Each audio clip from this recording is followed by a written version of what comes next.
بسم اللہ الرحمن الرحیم۔ تمام تعریفیں اس رب ذوالجلال کے لیے جو تمام جہانوں کا مالک و خالق ہے، اور کروڑ درود و سلام حضرت محمد مصطفیٰ صلی اللہ علیہ وآلہ وسلم اور ان کی آل پاک پر، جن کی خاطر اللہ تعالیٰ نے یہ ساری کائنات بنائی ہے۔ اللہم صلی علی محمد و آل محمد۔ السلام علیکم ویورز، کیسے ہیں آپ سب دوست؟ میں آپ سب کے لیے اللہ رب العزت سے دعا گو ہوں کہ مالک کائنات آپ کو تندرستی اور صحت کے ساتھ لمبی اور خوشیوں بھری زندگی عطا فرمائے، آمین یا رب العالمین۔ دوستو، میں ہوں ڈاکٹر حکیم سید شاہد عباس نقوی بخاری، السادات دواخانہ ساہیوال، پنجاب، پاکستان سے۔ دوستو، آپ اس وقت میرا یوٹیوب چینل دیکھ رہے ہیں، السادات دواخانہ۔ میں نے آپ لوگوں کے لیے ایک روحانی چینل بھی بنایا ہے جس کا نام ہے روحانی لائف ود شاہد بخاری۔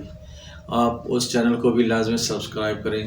اگر آپ کو کسی قسم کی کوئی حاجت ہے، کوئی پریشانی ہے، کسی قسم کا کوئی مسئلہ ہے، تو آپ اس چینل پہ آئیں اور اپنے متعلقہ ویڈیو دیکھیں۔ ویڈیو دیکھ کر اللہ رب العزت سے اس کے پیارے محبوب کے صدقے میں دعا مانگیں، اللہ تعالیٰ کرم کر دے گا، انشاءاللہ آپ کی حاجات بھر آئیں گی۔ اگر جادو ٹونے کا مسئلہ ہو، کاروبار کی بندش کا مسئلہ ہو، بچیوں کے رشتوں کی بندش کا مسئلہ ہو، یا بچے پڑھتے نہ ہوں، یا پڑھتے پڑھتے بھول جاتے ہوں، یا کسی قسم کی بھی آپ کو کوئی پریشانی ہے، کوئی حاجت ہے، تو اللہ سے آپ رابطہ کریں، اللہ سے لو لگائیں، اور اسم اعظم جو میں بتا رہا ہوں آپ وہ اسم اعظم پڑھیں، اللہ تعالیٰ کرم کرے گا، انشاءاللہ مالک آپ کی پریشانیوں کو دور کر دے گا۔ اس کے علاوہ اگر آپ کو کوئی جسمانی بیماری کا مسئلہ ہے، کسی قسم کی بھی آپ کو کوئی مسئلہ ہے، بچے نہیں ہوتے ہیں یا ہو کے مر جاتے ہیں، کوئی لیڈیز کا مسئلہ ہے یا جینٹس کا مسئلہ ہے، کسی قسم کی بھی آپ کو کوئی پریشانی ہے، تو وہ مجھے ان باکس میں آپ پرسنل رابطہ کر سکتے ہیں۔ میں چاہتا ہوں کہ سادات کا فیض زیادہ سے زیادہ لوگوں تک پہنچے اور اللہ تعالیٰ لوگوں کی پریشانیوں کو دور کرے۔ اللہ تعالیٰ جن کو بچے نہیں دیے ان کو مالک کائنات اپنے پیارے محبوب کے صدقے میں بچے عطا فرمائے، اور جن کو بھی کسی قسم کی کوئی مرض ہو تو ان کو دوا دوں، اللہ تعالیٰ ان کو شفا عطا فرمائے، ان کی پریشانیاں دور ہوں۔ تو آپ لوگوں سے بھی ریکویسٹ ہے کہ آپ بھی اس کو صدقہ جاریہ سمجھ کر آگے سے آگے زیادہ سے زیادہ لوگوں تک شیئر کریں، اور خود بھی اپنی محبت کا ثبوت دیتے ہوئے چینل کو لازمی سبسکرائب کر لیں اور ویڈیو کو لائک کر دیں، تاکہ یعنی کہ سادات کا یہ سلسلہ فیض چلتا رہے اور لوگ فیض اٹھاتے رہیں۔ تو دوستو، السادات دواخانہ میں ہمارا موضوع چل رہا تھا معدے کی بیماریاں، اور آج ہم معدے کی جس بیماری کا ذکر کریں گے وہ ہے ہیضہ۔ عام نام اس کا ہیضہ، انگلش میں کالرا کہتے ہیں، اور یہ سب سے پہلے دیکھیں گے کہ یہ مرض کیا ہوتی ہے، کالرا یا ہیضہ کیا مرض ہے۔ تو سب سے پہلے اس کے بارے میں یہ بتائیں گے کہ یہ ایک آنتوں کا مرض ہے اور متعدی مرض ہے اور وبائی مرض ہے، کیونکہ ایک متعدی کا مطلب ہوتا ہے تکلیف دینے والا اور جان لیوا، جس کو مرض کو بولتے ہیں متعدی، اور وبائی امراض اس کو بولتے ہیں جو کہ ایک وبا کی صورت میں پھیل جاتا ہے، اور زیادہ سے زیادہ مریض اس کی لپیٹ میں آ جائیں تو اس کو وبائی مرض کہتے ہیں، اور یہ عام طور پر گرمیوں میں زیادہ ہوتا ہے۔ اس کی کچھ علامات جو ہیں یا اس کے اسباب جو ہیں وہ گرمیوں میں اس لیے زیادہ ہوتے ہیں کہ گرمیوں میں ہم عام جو روڈ پہ لے کے وہ ڈھکے ہوئی چیزیں نہیں ہوتی، گلے سڑے پھل وغیرہ یا ایسے کھانے کی چیزیں جن کو انہوں نے شیشے کے برتنمان میں نہیں رکھا ہوا، اور ساتھ ہی وہ اوپر پڑی ہوئی جن پر مکھیاں بیٹھتی ہیں، اور مکھیوں کے بیٹھنے کی وجہ سے جو غذا ہم کھاتے ہیں وہ جرثومہ جو ہے، وہ بیکٹیریا جو مرض پیدا کرتا ہے وہ ہمارے پیٹ میں چلا جاتا ہے۔ تو یہ بھی اس لیے ہمیں جو سڑک پہ بیٹھی ہوئے جو بیچ رہے ہوتے ہیں چیزیں اور ڈھکی ہوئی نہیں ہوتی چیزیں، تو آپ نے ان سے چیزوں سے لینے سے پرہیز کرنا ہے۔ اور اس کے سب سے پہلے تو ہم دیکھیں کہ یہ مرض کیا ہے۔ جب کوئی غذا ہم کھاتے ہیں تو وہ غذا وہ کچھ ہضم ہوئے اور بغیر ہضم ہوئے جو ہمارے معدے سے جو ان کی دفاعی قوت ہوتی ہے، اس قوت کے زور سے جو منہ کی جانب سے نکلتی ہے اسے قے کہتے ہیں، اور جو کہ انتڑیوں کے ذریعے سے نکلتی ہے اس کو ہم دست کی صورت میں کہتے ہیں کہ دست آتے ہیں اس مرض میں، اور وامٹنگ ہوتی ہے زیادہ، اور یہ دست آتے ہیں اس مرض میں. یہ اس مرض کی پہچان ہوتی ہے کہ اس کو پہلے جو ہوتے ہیں دست وہ غزالی شکل کے ہوتے ہیں، اور پھر آہستہ آہستہ جو ہوتے ہیں وہ وائٹ شکل کے ہو جاتے ہیں، جیسے کہ انڈے کی سفیدی ہوتی ہے. اس مرض میں مریض کو بہت زیادہ قے ہوتی ہے، اور بار بار اس کو پخانے یا دست آ کر اس میں جسم کے جو نمکیات ہیں اور جو جسم میں پانی ہوتا ہے اس کی کمی واقع ہو جاتی ہے، اور جو مریض کا خون ہوتا ہے وہ پانی کی کمی کی وجہ سے گاڑھا ہو جاتا ہے، اور مریض کا جو ٹمپریچر ہے جو نارمل انسان کا 99.98.5 جو ہوتا ہے فارنہائٹ ہوتا ہے، 98.5، یہ 98.5 یہ نارمل ٹمپریچر ہوتا ہے. اور اس کے علاوہ وہ جب یہ مریض کو ہیضہ ہوتا ہے تو بار بار پخانے یا دست آنے کی وجہ سے، الٹیاں آنے کی وجہ سے اس میں جب پانی کی کمی ہو جاتی ہے تو اس کا جسم ٹھنڈا پڑنے لگتا ہے، اور اس کا جو ٹمپریچر ہے وہ کم ہو کر 90 پر آ جاتا ہے. تو یہ اسی حالت میں اگر مریض کی کیئر نہ کی جائے، مریض کا علاج نہ ہو سکے، تو اس میں موت بھی واقع ہو سکتی ہے. اسی لیے اس کو متعدی مرض کہا گیا ہے. تو اس کے اب چلتے ہیں اس کے اسباب کی جانب کہ یہ مرض کیوں ہوتا ہے. اس مرض کے جو میں نے ایک پہلے وجہ بتائی ہے کہ اس میں وجہ جو اس کی وجہ ایک بیکٹیریا بنتا ہے جس کا نام ہے ویبریو بیکٹیریا جو ہوتا ہے. یہ کولرا اس کا نام ہے، ویبریو کولرا جس کا نام ہے. یہ ایک بیکٹیریا ہوتا ہے جس کی وجہ سے معدہ میں طاقت پھیل جاتا ہے اور وہ اس مرض کا سبب بنتا ہے. تو اس کے مختلف یہ علاج علامات اسباب ہوتے ہیں ایک دوسرے کی جگہ جانے سے. جو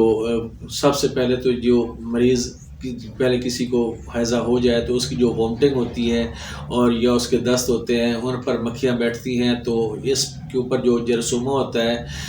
بیکٹیریا جس کو ویبریو کولرا کہتے ہیں، ویبریو کولرا جو ہوتا ہے وہ اس کے مکھیوں کے پروں اور پاؤں کے ساتھ چمٹ جاتا ہے. اور جب یہی مکھیاں ہمارے کھانے والی غذا کے اوپر بیٹھتی ہیں اور جب اس کے اوپر بیٹھتی ہیں تو وہ جو بیکٹیریا یا جراثیم ہوتے ہیں وہ جراثیم اس غذا کے اوپر لگ جاتے ہیں. اور جب ہم تندرست آدمی اس غذا کو کھائے گا تو نارملی بات ہے کہ اس میں وہ معدے میں چلے جائیں گے، اور جب معدے میں چلے جائیں گے تو اس کی انتڑیوں میں وہ جا کے طفن پھیلائیں گے. اور جیسے ہی جراثیمہ ایک بھی چلا جاتا ہے نا تو یہ ایک جو دن میں 4 ارب 80 کروڑ آگے پھیل جاتے ہیں. یہ اتنی زیادہ شدت سے بڑھتے ہیں جراثیم، جو ان کی بڑھنے کی تعداد ہوتی ہے وہ ایک دن میں 4 ارب 80 کروڑ تک پہنچ جاتے ہیں. یہ بہت زیادہ تیزی سے پھیلتے ہیں. تو اس لیے یعنی کہ سب سے پہلے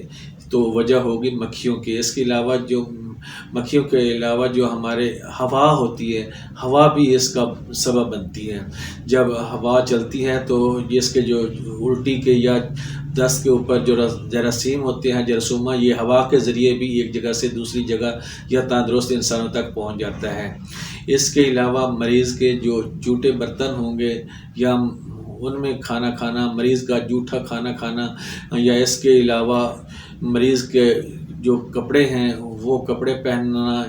یا اس کے مریض کے بستر میں سونا، یہ ایک دوسرے سے آگے یہ پھیلنے کی وجوہات بنتی ہیں. ایک سے آگے مرض دوسرے تک، دوسرے سے تیسرے تک اس طرح مرض پھیلتی ہے. اور جو سب سے اس کا مین سبب ہوتی ہیں وہ مکھیاں ہوتی ہیں اور ہوا ہوتی ہے جو جراثیم کو، اس بیکٹیریا ویبریو بیکٹیریا جو ہوتا ہے اس کو ایک جگہ سے دوسری جگہ تک پہنچاتے ہیں. ویبریو بیکٹیریا کولرا،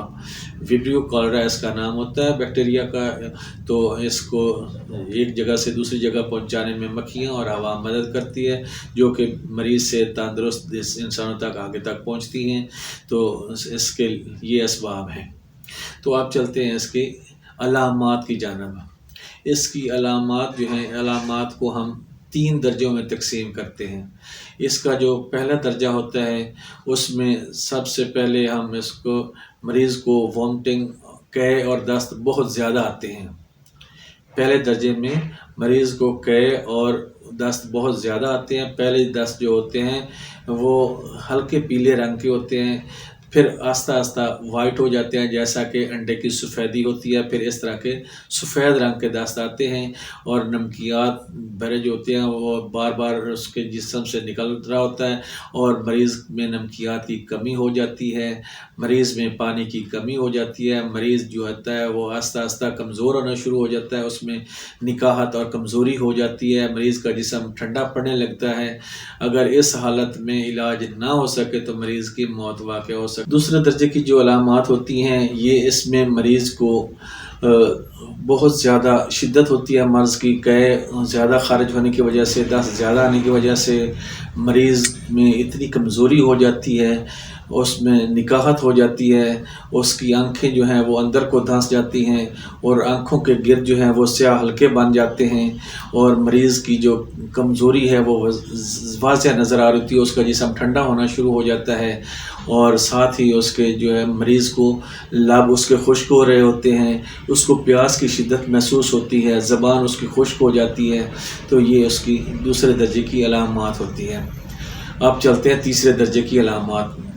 اگر اس دوسرے درجے کی علامات سے مریض بہتر ہو جائے، بچ جائے، تو پھر اس کی مریض کی حالت جو ہے نا وہ پہلے سے بہتر ہونا شروع ہو جاتی ہے تیسرے درجے میں، اور مریض کو پانی بھی تھوڑا بہت برداشت ہونے شروع ہو جاتا ہے، آہستہ آہستہ اس کا ٹمپریچر جو اس کا جسم ٹھنڈا ہو رہا ہوتا ہے وہ بھی آہستہ آہستہ جسم کا ٹمپریچر بڑھنے لگتا ہے، اس کا دوران خون پہ وہ بھی آہستہ آہستہ نارمل ہونے لگتا ہے، آہستہ آہستہ جو ہے نا جسم اس کا امپروومنٹ کی طرف بڑھ رہا ہوتا ہے۔ یہ اس کے تیسرے درجے کی علامات ہیں۔ تو اب اس کے چلتے ہیں علاج کی جانب۔ اس کے علاج کے لیے سب سے پہلے جو اصول ہے وہ سب سے پہلے آپ اس کے اصول میں جوشاندہ استعمال کروائیں، جس میں ہے آپ نے پودینہ لینا ہے، اجوائن لینی ہے، اور ساتھ ہی آپ نے لونگ اور دار چینی اور ساتھ بڑی الائچی، یہ تمام اجزاء لے کر آپ نے اس کا پودینہ اس کا بنائیں جوشاندہ بنا کر، تو آپ اس کو بار بار وقفے سے تھوڑا تھوڑا ایک چمچ کر کے جتنا برداشت ہو جائے، سب سے پہلے آپ نے ایک چمچ سے شروع کرنا ہے، اور ایک چمچ سے شروع کر کے تو پھر آہستہ آہستہ بڑھاتا جتنا برداشت ہو جائے اس حساب کے سے آپ نے دینا ہے۔ تو اگر یہ دوسری چیزیں نہ مل سکیں تو آپ وقتی طور پر کسی جگہ سے بھی، آپ سبزی والے کے پاس سے بھی آپ کو یہ سبز پودینہ مل جائے گا، سبز پودینہ خریدیں، سبز پودینہ خرید کر اس کو پانی میں ابال لیں، وہی اس کا پانی جو صرف اکیلا پودینے کا پانی بھی دیتے رہیں گے تو انشاءاللہ اس سے بھی وہ مریض کی حالت بہتر ہونے لگے گی، معدے کی جو انفیکشن ہے وہ آہستہ آہستہ ختم ہو جائے گی، وہ جو آپ مریض کو وامٹنگ ہے یا اس کو دست وغیرہ آ رہے ہیں تو اللہ تعالیٰ کرم کرے گا، اس جو جوشاندہ دیں گے آپ، اس کے استعمال سے مالک کرم کر دے گا۔ اس کے علاوہ جو میں نے سر کے درد میں آپ کو بتایا تھا دوسرا جادو کار کا، اگر وہ جادو کار کے استعمال کروائیں گے تو اس کے استعمال سے بھی انشاءاللہ مریض بہتر ہونے لگتا ہے۔ اس کا استعمال کا طریقہ یہ ہے کہ میں اب اس نسخے میں آپ کو دوبارہ بتا دیتا ہوں۔ آپ نے لینا ہے 7 پودینہ 10 گرام، اور ساتھ لینا ہے آپ نے 7 اجوائن 10 گرام، اور کافور 20 گرام، یہ 3 اجزاء ہیں۔ آپ نے تینوں اجزاء کو ایک شیشی میں ڈال لینا ہے، اس کو شیشی میں ڈال کر تو تیز دھوپ میں رکھ دیں، تینوں اجزاء جو وہ مل کر پانی بن جائیں گے، تو اب اس پانی کو آپ نے کسی ڈراپر والی بوتل میں محفوظ کر لیں، ایک قطرہ اس کا 1 چمچ چینی میں ڈال کر تو یہ مریض کو وقفے سے چٹاتے رہیں، تو اللہ تعالیٰ کرم کرے دے گا کہ اس کے استعمال سے بھی مالک کائنات کے حکم سے انشاءاللہ مالک حیض سے انشاءاللہ شفا عطا فرمائے گا، اور اس کی وامٹنگ ختم ہو جائے گی، اور اس کے دست بھی انشاءاللہ آہستہ آہستہ ختم ہو جائیں گے۔ یہ جو آپ استعمال کریں گے جادو کارک، اس میں انشاءاللہ جو جراثیم کوش ہے، وہ بیکٹیریا جو ویبریو کولرا ہوتا ہے اس کو کل کرنے کی اس میں صلاحیت ہوتی ہے، اس کے استعمال سے انشاءاللہ وہ جو جرثومہ ہے وہ کل ہو جاتے ہیں، اور وہ مرض جو ہے آہستہ آہستہ انشاءاللہ امپروومنٹ کی جانب جاتی ہے اور وہ ختم ہو جاتی ہے، تو مریض تندرست ہو جاتا ہے اس کے استعمال سے۔ تو دوستو یہ تھی میری آج کی ویڈیو، اور آپ تمام دوستوں سے بھی میری ریکویسٹ ہے کہ آپ میری دعا کیجیے گا کہ اللہ تعالیٰ ہم سب ایک دوسروں کے لیے آسانیاں پیدا کرنے کی توفیق عطا فرمائے۔ آمین۔